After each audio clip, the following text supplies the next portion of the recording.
बिस्मिल्लाहिर्रहमानिर्रहीम। अस्सलाम वालेकुम नादरीन, आप यूट्यूब चैनल देख रहे हैं, मैं इमरान खान हूँ। नादरीन ने ब्लूमबर्ग में भी एक आर्टिकल छप गया, इससे पहले एक आर्टिकल इससे मिलता जुलता फाइनेंशियल टाइम्स में भी छपा था। पाकिस्तान के हवाले से ऐसी ही खबरें लगातार आ रही हैं। अब ब्लूमबर्ग ने अपनी ताज़ा तरीन एक स्टोरी लिखी है और उसमें उन्होंने एक नए पहलू से पाकिस्तान की मौजूदा सूरत हाल के ऊपर खुली चीज़ें सामने रख दी हैं। वो ये कहते हैं कि पाकिस्तान में जो पहले खुली फ़ौजी बगावत हो जाती थी या कोई मार्शल लॉ लग जाता था, अब वो अब नहीं है। अब पाकिस्तान में एक नए तरीके से एक नरम और छुपी हुई फ़ौजी कब्ज़े की कोशिश की जा रही है। गुज़िश्ता चंद सालों में एस्टेब्लिशमेंट ने सियासत, मईशत और इदारों पर अपना गलबा काफ़ी हद तक मजबूत किया है और वो उन पर कब्ज़ा करते जा रहे हैं। और ये जो मौजूदा आइनी तरमीम है, ये उसी सिलसिले की एक कड़ी है।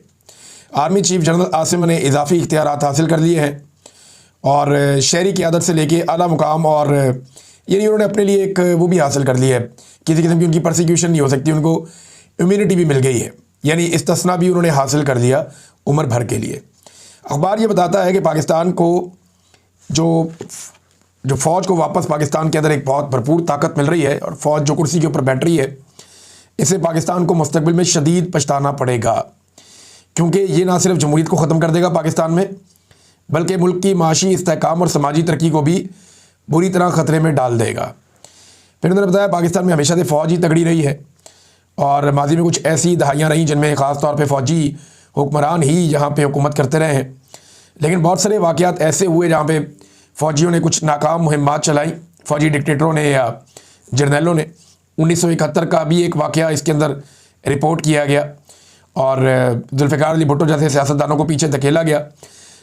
माजी में बराह रास्त भी आ जाते थे, लेकिन अब सूरत हाल उससे मुख्तलिफ है। उस वक्त फ़ौज जो है वो अपने हथियारों के ज़रिए से, वर्दियों के ज़रिए से खुलेआम चीज़ों को कंट्रोल कर लेती थी, लेकिन अब उन्होंने सियासी जमातों को कंट्रोल करके, मीडिया को संभाल कर और जो अहम तरीन सनतें हैं जैसे टेलीकॉम सेक्टर हो गया, बैंकिंग हो गई या रियल स्टेट का एक सेक्टर हो गया, इन सब में अपने कारोबारी मफादात को उन्होंने बहुत ज़्यादा बढ़ा दिया पाकिस्तान की फ़ौज ने, और जिससे बाकी जो शहरी इदारे हैं वो कमज़ोर पड़ गए। फ़ौज का मुकाबला कोई और नहीं कर पा रहा और जितनी भी मुखालिफ आवाज़ें हो सकती हैं डिक्टेटरशिप के ख़िलाफ़ या फ़ौजी कंट्रोल के ख़िलाफ़, वो पाकिस्तान में कमज़ोर पड़ती जा रही है।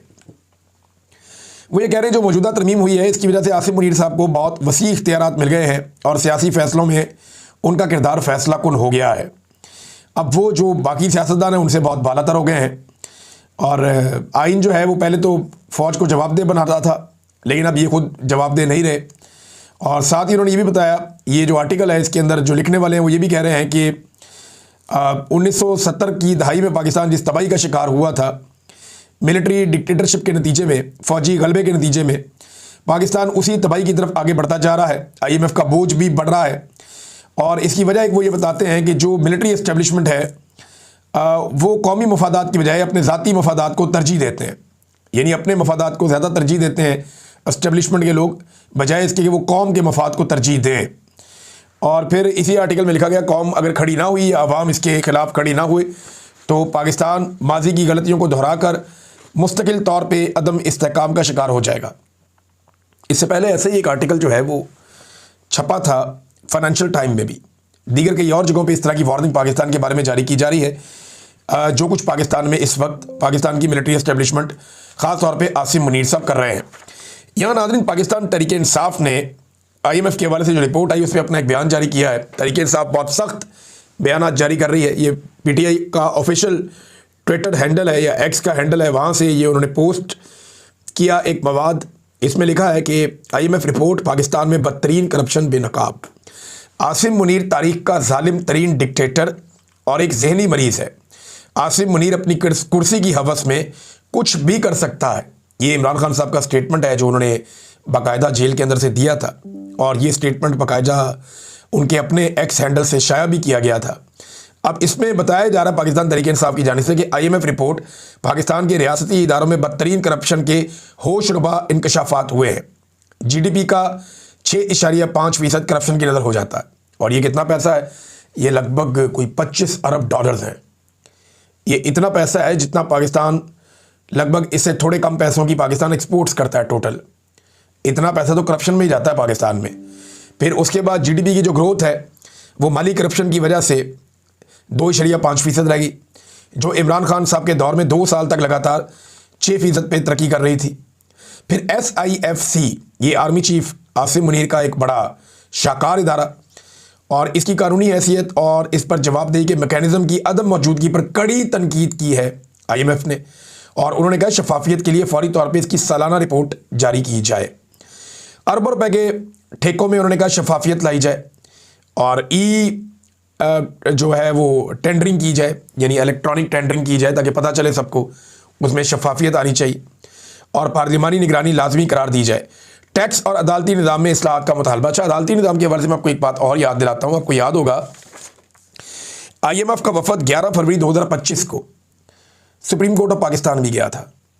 IMF का वफद, आपको याद होगा, मैंने आपसे कहा था कि उस दौर में कि ये हालात आ गए हैं कि पाकिस्तान की अदलिया के साथ IMF का वफद मीटिंग करता फिर रहा। IMF अब पूरी निगरानी कर रहा था, एक एक महकमे में गया, एक एक जगह उन्होंने देखी, उन्होंने आईनी तरमीम का भी जायज़ा लिया, उन्होंने चेक किया कि पाकिस्तान के साथ ये करने क्या वाले हैं एस्टेब्लिशमेंट वाले। जब उन्होंने सारा कुछ चेक किया तो एक रिपोर्ट उन्होंने बना के दे दी। उन्होंने कहा जी ये रिपोर्ट हमने बना दी है, ये आपके अंदर कमियां कोताहियां हैं, ये काम आप करेंगे तो आप बच जाएंगे, वरना आपका बेड़ा गर्क हो जाएगा। पाकिस्तान की हुकूमत ने वो रिपोर्ट ही छुपा के रख ली, वो रिपोर्ट पब्लिक ही नहीं करते थे। IMF कह रहा पब्लिक करो, ये पब्लिक नहीं कर रहे। फिर IMF ने कहा जी पैसे चाहिए देने, $1.2 अरब का रुका हुआ है मामला। इन्होंने कहा जी पैसे तो चाहिए। उन्होंने कहा पहले रिपोर्ट पब्लिक करो।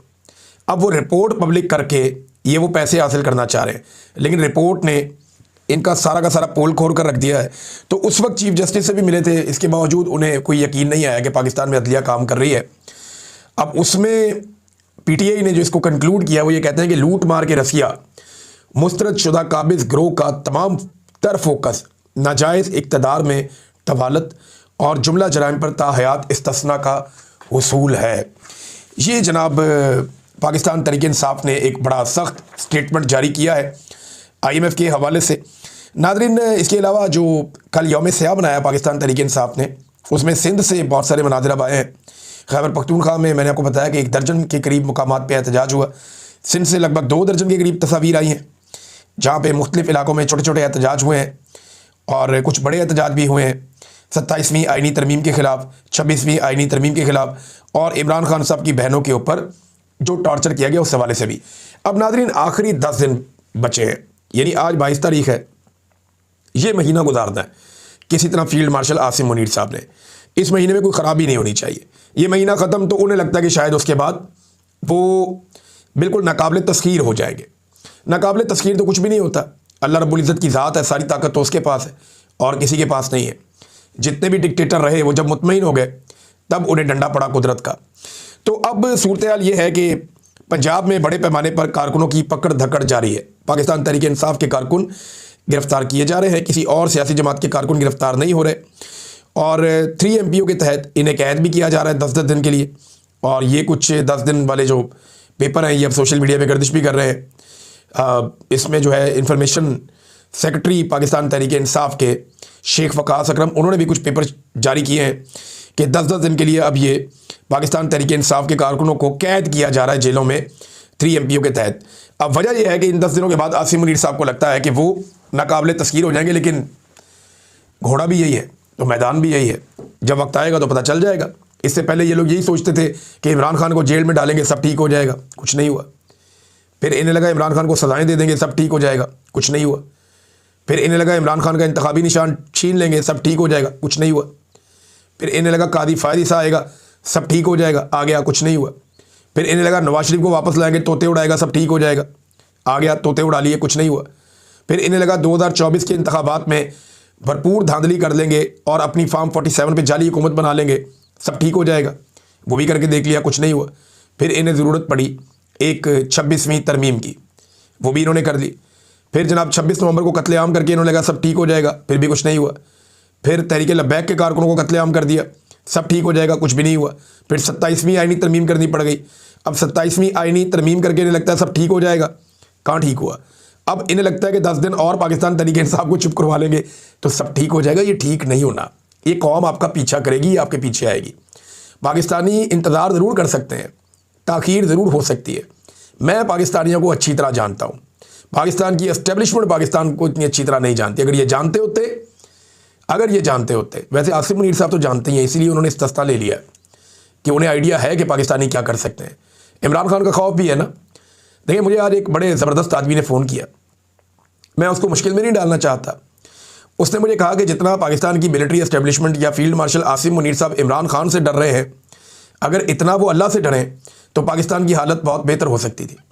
लेकिन वो इमरान खान साहब के खौफ में बिला वजह मुब्तला है, और ये खौफ उन्हें जीने नहीं दे रहा। कभी इस्तेस्ना लेते हैं, कभी कुछ करते हैं, कभी कुछ करते हैं। तो सारी एक्टिविटीज़ इमरान खान को मद्देनज़र रख के, उनको अपने दिमाग में रख के ये करते रहते हैं। और हालात पाकिस्तान के ये पैदा कर दिए कि पाकिस्तान को लगभग शुमाली कोरिया इन लोगों ने बनाकर रख दिया है। शुमाली कोरिया को अगर आप स्टडी करें ना नाज़रीन, तो वहाँ से कोई शख्स बाहर नहीं जा सकता। जिसने बाहर जाना है उसने सर्टेन गारंटीज देनी है, फिर उसने बाहर जाना है। शुमाली कोरिया से निकल कर बाहर भागना वहाँ के लोगों के लिए जान जोखन का काम है। लोग जनूबी कोरिया जाना चाहते हैं, अगर आप फ्लाइट एक लें शुमाली और जनूबी कोरिया के ऊपर, आप हवा से गुजरें जहाज़ पे रात के वक्त, तो आपको जो अंधेरा नज़र आएगा वो आप आंखें बंद करके जान जाएं कि शुमाली कोरिया बेड़ेगर्क हो गया, उसका डिक्टेटरशिप है वहाँ पे। और जहाँ आपको रोशनियाँ, चमक और तरक्की नज़र आएगी वो आप समझ लें जनूबी कोरिया। जनूबी कोरिया अपनी पहचान पूरी दुनिया में बना रहा है बहुत सारे हवालों से। शुमाली कोरिया जो है वो सिर्फ़ और सिर्फ उनके पास हथियार अच्छे हैं, जबकि उनके लोगों का म्यार ज़िंदगी किसी काबिल नहीं है। ज़हनी मरीज़ बन गए हैं वहाँ के लोग। अब वो जो शुमाली कोरिया है वो ट्रैवल नहीं करने देते, यही पाकिस्तान में फार्मूला है। पाकिस्तान के एयरपोर्टों से बेशुमार लोगों को वापस भिजवाया जा रहा है। देखिए, कुछ लोग ऐसे होते हैं जो गैर कानूनी तरीके से बाहर जाना चाहते हैं, उनके ऊपर सख्ती हमेशा से होती रही है एयरपोर्ट के ऊपर, और FIA चेक करती रही है। उस मामले को आप मज़ीद बेहतर कर सकते हैं, मज़ीद सख्ती कर सकते हैं, ह्यूमन ट्रैफिकिंग को आप रोक सकते हैं। लेकिन जिन लोगों के पास कागजात हैं, जिन लोगों के पास पासपोर्ट है, असली वीज़ा है, जिनके पास टिकट है, जिनके पास वसाइल हैं, जो पाकिस्तान से बाहर जाते रहते हैं, जाना चाहते हैं, उन्हें रोकना दानिशमंदी नहीं है।